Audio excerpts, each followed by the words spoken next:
الحمد للہ رب العالمین والصلاة والسلام علی سید المرسلین اما بعد رب اشرح لی صدری ویسر لی امری واحلل عقدۃ من لسانی یفقہوا قولی۔ جناب نبی کریم صلی اللہ علیہ وآلہ وسلم کی مبارک زندگی کا سلسلہ بیان کیا جا رہا ہے۔ گزشتہ قسط میں عرض کیا گیا غزوہ طائف کے واقعات تھے اور مال غنیمت جو ہاتھ آیا تھا غزوہ حنین سے اور طائف سے، تو وہ بہت سارا تھا، اور نبی علیہ السلام نے بہت ہی جود و سخا اور عطا کے دریا بہا دیے، اور خاص طور پر آپ نے اپنے قریش جو مکے والے تھے ان پر بہت سارا مال ان کو عطا فرمایا۔ تو یہ دیکھ کر انصار مدینہ کو فکر لاحق ہوئی، اور وہ کچھ محسوس کرنے لگے کہ یہ لوگ جو مکے میں ابھی 20 سال حضور علیہ السلام کے دشمن رہے تھے اور آپ پر ایمان نہیں لائے، آپ کے معجزات دیکھے اور آپ ان کے درمیان رہے، آپ ان کے درمیان پلے بڑھے، آپ کو یہ صادق اور امین کہتے تھے وحی سے پہلے، لیکن بعد میں انہوں نے جو کچھ کیا تو وہ ان کو کسی بھی طرح جائز نہیں تھا۔ اور جب مکہ فتح ہوا تو یہ لوگ حقیقت میں تلوار کے لائق تھے کہ ان کی گردنیں اڑا دی جائیں، جو کہ وہاں کا رواج تھا کہ فاتح قوم دشمنوں کے ساتھ کیا کرتی تھی۔ تو آپ نے ان کو نہ صرف معاف کیا، لیکن ابھی معاف کرنے کے بعد غزوہ طائف میں جو مال آیا تو اور حنین میں، تو غنیمت سے بہت سارا مال ان کو دیا، اور جو سچے پکے مسلمان تھے ان کو تھوڑا تھوڑا دیا۔ تو اس پر جو ہے انصار مدینہ کو ایک فکر سی لاحق ہو گئی، اور ان کی فکر یہ تھی کہ حضور علیہ السلام ان کے اوپر اتنی مہربانی کر رہے ہیں اور حضور بھی مکے سے ہی ہیں، تو ایسا نہ ہو کہ نبی علیہ السلام مکے میں ہی رہ جائیں۔ ہجرت تو حالات کی بنیاد پر کی تھی، تو ابھی مکہ بھی حضور علیہ السلام کے زیر فرمان آ گیا، تو ادھر ہی اگر حضور رہ جائیں گے اور ہم انصار اکیلے مدینے چلے جائیں حضور کے بغیر، تو ہمارا گزارا کیسے ہوگا؟ تو بہرحال اس قسم کی کچھ باتیں انہوں نے آپس میں کی، اور یہ کچھ احساسات تھے جن کو جبریل امین علیہ السلام نے آ کر حضور علیہ السلام کی خدمت میں یہ بات رکھی کہ انصار میں ایسی ایسی باتیں ہو رہی ہیں۔ تو نبی کریم صلی اللہ علیہ وآلہ وسلم نے انصار کو ایک خیمے میں جمع کیا اور تقریر فرمائی۔ آپ نے فرمایا کہ تم لوگ جاہل تھے، گمراہ تھے میرے آنے سے پہلے، اللہ تعالیٰ نے میری وجہ سے تمہیں علم سے نوازا اور ایک سمجھ بوجھ عطا کی، ہدایت دی۔ تم لوگ میرے آنے سے پہلے جہنم کے کنارے پر پہنچ چکے تھے، اور اللہ تعالیٰ نے تمہیں وہاں سے نکالا اور نور ہدایت عطا فرمایا میری وجہ سے، اور ابھی تم جنت میں جاؤ گے۔ آپ ایسی قوم تھے جو بھائی بھائی کا دشمن تھا، یہ خزرج اور اوس قبیلے آپس میں لڑا کرتے تھے، تو میرے آنے سے آپ کی دشمنی کو اللہ تعالیٰ نے دوستی میں تبدیل کر دیا، اور آپ ایک قوت بن گئے۔ تو انصار کہنے لگے کہ آپ بے شک صحیح فرما رہے ہیں۔ تو پھر آپ نے فرمایا کہ تم بھی مجھے کہو کہ ہمارے بھی آپ کے اوپر احسانات ہیں۔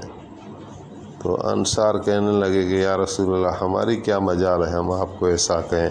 تو آپ نے فرمایا نہیں، تم کہو کہ جب تم نبی بن کر آئے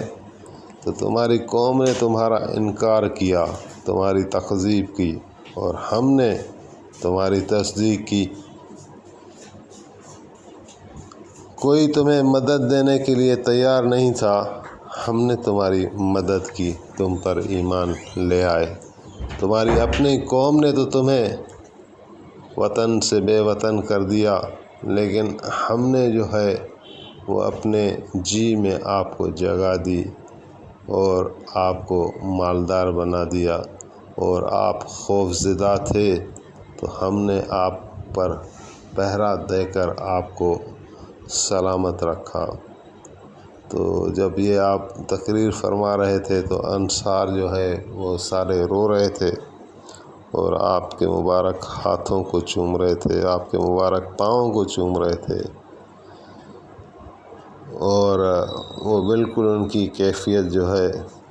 وہ ایسی ہو گئی۔ پھر ان میں کسی نے عرض کیا کہ یا رسول اللہ ہمیں صرف یہ فکر لاحق ہے کہ ایسا نہ ہو کہ آپ یہاں مکے میں ٹھہر جائیں اور ہم جو ہے وہ اکیلے جو ہیں وہ یہاں سے چلے جائیں۔ تو آپ نے فرمایا کہ میں نے جو ان لوگوں پر احسانات اور انعامات کیے ہیں اس کی وجہ یہ ہے کہ ان کے رشتہ دار جنگوں میں قتل کیے گئے، تو ان پر میں نے اس لیے احسانات کیے ہیں۔ اور وہ لوگ مال غنیمت لے کر 100 اونٹ لے کر اونٹوں کے ساتھ خوش ہو گئے، مال لے کر مال کے ساتھ خوش ہو گئے، اور آپ کے حصے میں آیا ہے اللہ اور اللہ کا رسول۔ تو ابھی آپ خود فیصلہ کریں کہ وہ لوگ فائدے میں رہے یا ہم لوگ فائدے میں رہے۔ تو سارے انصار گرویے میں آ گئے اور کہنے لگے کہ کفانا رسول اللہ صلی اللہ علیہ وآلہ وسلم، ہمارے لیے اللہ کا رسول کافی ہے۔ تو پھر حضور علیہ السلام نے فرمایا کہ میرے بعد بحرین کی زمین فتح ہوگی وہ آپ لوگوں کی ہوگی۔ تو وہ کہنے لگے کہ یا رسول اللہ آپ کے بعد ہم کیا کریں گے زمینوں کا، اور کیا کریں گے ان جاگیروں کا، ہمیں بس آپ کی رضائیں چاہیے، آپ کا ساتھ چاہیے۔ تو پھر آپ نے فرمایا کہ میرا جینا آپ لوگوں کے ساتھ ہوگا، میرا مرنا آپ لوگوں کے ساتھ ہوگا، میرا حشر آپ لوگوں کے ساتھ ہوگا، میری قبر آپ لوگوں کے ساتھ ہوگی۔ پھر آپ نے فرمایا کہ دنیا کے سارے انسان اگر ایک راستہ لے کر چلیں اور انصار مدینہ کوئی اور راستہ لے کر چلیں تو میں محمد صلی اللہ علیہ وآلہ وسلم وہی راستہ اپناؤں گا جو انصار مدینہ اپنائیں گے۔ پھر آپ نے فرمایا انشاءاللہ حوض کوثر پر ہم اور آپ ساتھ ہوں گے۔ تو اس کے بعد جو ہے پھر وہ جورانہ میں ہی آپ تھے، تو مال غنیمت بھی بہت سارا تھا،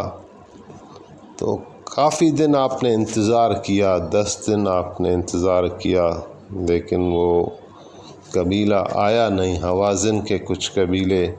جن کا وہ مال تھا، تو آپ کو ایک امید تھی کہ وہ آئیں گے اور مسلمان ہوں گے یا اپنا پیش ہوں گے، لیکن وہ لوگ آئے نہیں، دیر کی۔ تو آپ نے مال غنیمت کو تقسیم کر دیا، تو اس کے بعد حوازن قبیلے کی ایک جماعت آئی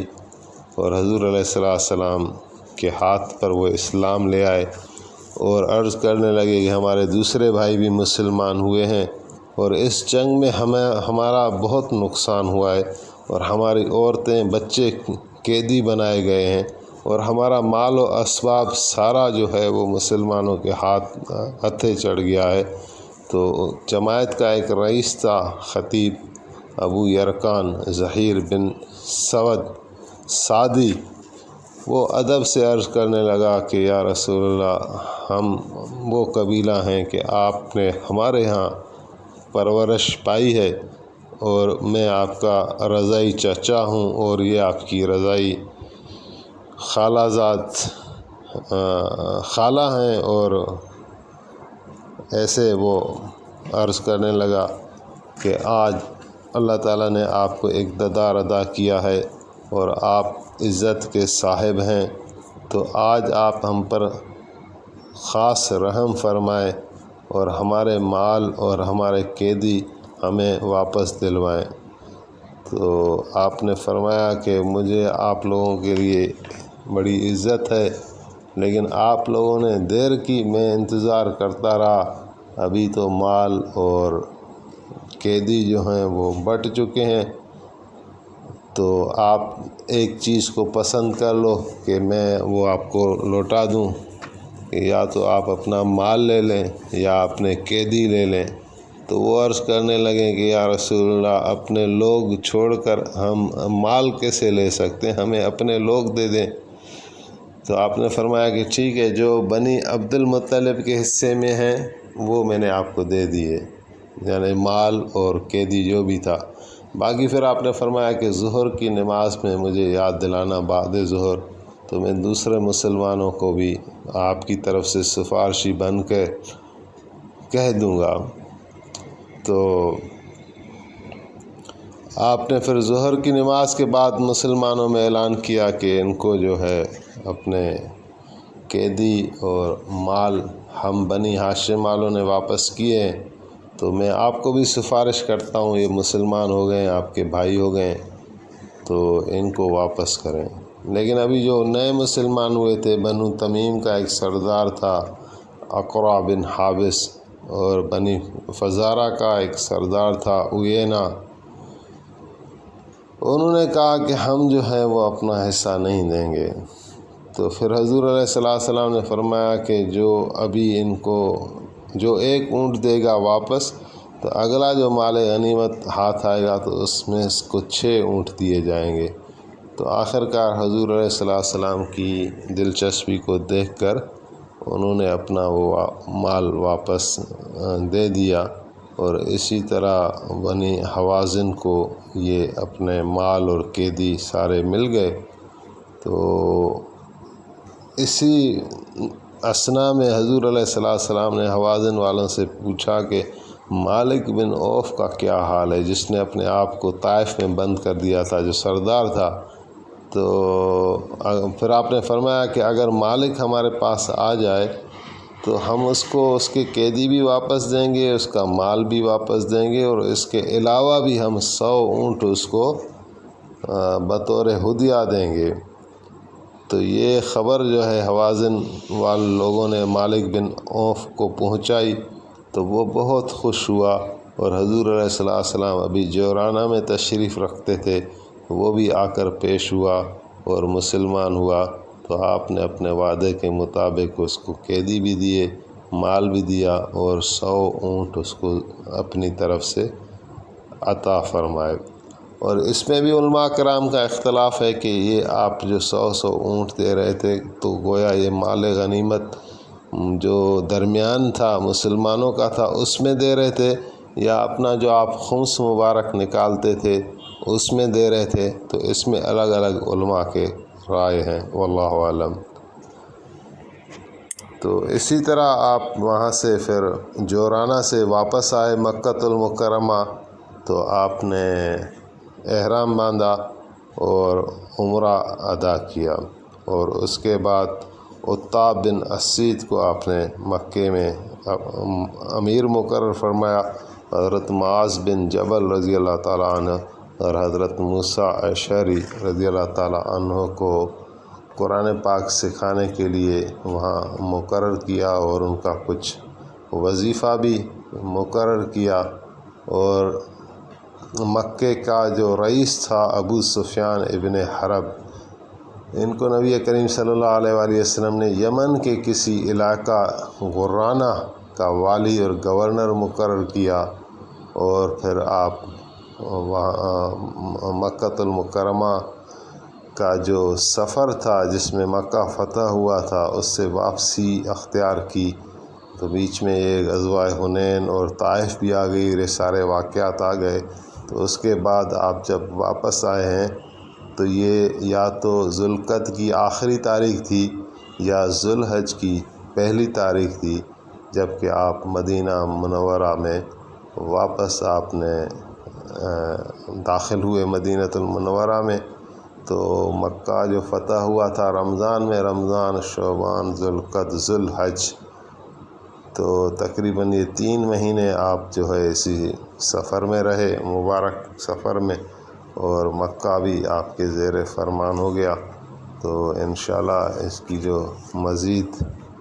واقعات ہیں وہ نیکسٹ ایپیسوڈ میں بیان کیے جائیں گے۔